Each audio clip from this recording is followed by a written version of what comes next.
I may come back to that, but we've got another question from a viewer in Bloomington who wants to know whether or not your office has been involved. Now, we may have some confirmation bias here. This viewer wants to know whether or not you've conducted any investigation as to how big a boondoggle spending public money on stadiums is. I think that the viewer's got a view on this, and so we'll ask the auditor, have you been involved in investigating any of those kinds of questions?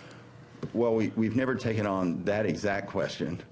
Because that really was a policy choice of the legislature, and it took many years and a lot of debate and a lot of controversy and very divided opinion, frankly, whether that's good policy or not. We've actually done a fair number of evaluations of economic development policies, and many people sell building sports stadiums on the basis of economic development. So we're well aware of some of the issues involved, whether that really creates jobs or whether it simply displaces people from other kinds of jobs and spending patterns.